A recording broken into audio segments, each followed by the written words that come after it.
শুভ দুপুর বন্ধুরা, পুষ্পা কিচেন আপনাদের স্বাগত জানাই। আমি আজকে আমার মায়ের সাথে চলে এসেছি মাঠে কটা সর্ষে ফুল তুলতে। আজকে একটা সর্ষে ফুলের রেসিপি দেখাবো আপনাদের, দেখতে থাকুন ভিডিওটা, আশা করি আপনাদের ভালো লাগবে।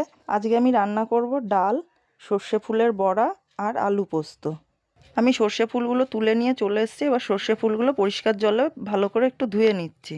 আজকে করব আলু পোস্ত, তাই আলু নিয়ে নিয়েছি, আলুটাকে কেটে নেব।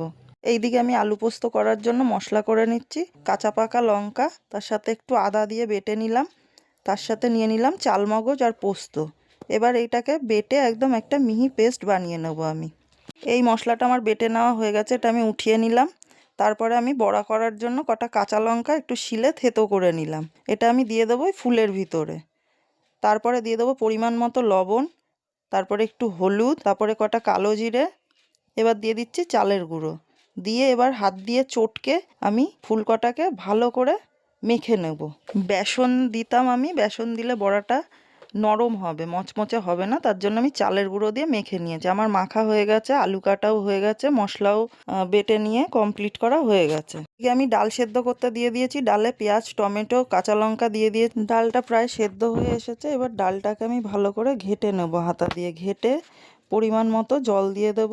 তারপরে দিয়ে দেব পরিমাণ মতো লবণ, তারপরে দিয়ে দেবো পরিমাণ মতো হলুদ। নেড়ে চেড়ে ভালো করে একটু ফুটিয়ে নেব, ফুটিয়ে তারপরে ফোড়ন দিয়ে নেব। ডালটা আমার ফুটে গেছে, এবার আমি ফোড়নের জন্য একটু তেল দিয়ে দিলাম, দুটো শুকনো লঙ্কা দিয়ে দিলাম, আর কিছুটা সর্ষে দিয়ে দিলাম। সর্ষেটাকে এবার আমি ভালো করে একটু হাতা দিয়ে ঘেটে দেব, ঘেটে দিয়ে তার মধ্যে ডালটাকে দিয়ে দেব। ডালটা দিয়ে একটু ভালো করে ফুটিয়ে নেব। তারপরে কিছুটা ধনে পাতা দিয়ে দেবো আমি এর ভিতরে। ধনে পাতাটা দিয়ে একটু নেড়ে চেড়ে আরও কিছুক্ষণ ফুটিয়ে নেব। ডাল ফুটিয়ে ভালো করে জাল করে নেওয়া হয়ে গেছে আমার। এবার ডালটাকে আমি নামিয়ে নেব, একটা পাত্রের ভিতরে আমি ডালটা নামিয়ে নিচ্ছি। ডালটা এবার আমার পুরোপুরি কমপ্লিট। কড়াই পরিষ্কার করে নিয়েছি, তার মধ্যে দিয়ে দিচ্ছি আমি সর্ষের তেল। আলু পোস্তটা আজকে আমি সর্ষের তেলেই করব। দিয়ে দিচ্ছি ওর মধ্যে একটা শুকনো লঙ্কা ফোড়নে আর কিছুটা কালো জিরে। ফোড়নটা আমার ভাজা হয়ে গেছে, এবার আমি দিয়ে দিচ্ছি কেটে রাখা আলুগুলো। আলুগুলো দিয়ে এবার কিছুক্ষণ নেড়ে চেড়ে ভালো করে ভেজে নেব। আলুগুলো ভালো করে একটু ভাজা ভাজা হয়ে গেলেই আমি ওর মধ্যে দিয়ে দেবো লবণ পরিমাণ মতো, আর দিয়ে দিচ্ছি আমি 1 চিমটি মতো হলুদ। হলুদ কেউ দেয় না, আমি অল্প একটু দিলাম। এরপর দিয়ে দিচ্ছি ওর মধ্যে সেই বেটে নেওয়া মশলাটা দিয়ে এবার ভালো করে একটু নেড়ে চেড়ে মিশিয়ে দেবো। মশলাটা আমার নেড়ে চেড়ে মিশিয়ে নেওয়া হয়ে গেছে। এবার দিয়ে দিচ্ছি মশলার প্লেট ধোয়া একটুখানি জল, আলুটা সেদ্ধ হওয়ার মতো করে এবার একটু আমি বেশি জল দিয়ে দিচ্ছি। দিয়ে একটু নেড়ে চেড়ে ঢাকা চাপা দিয়ে দেবো, আলুটাকে সেদ্ধ হতে দেবো।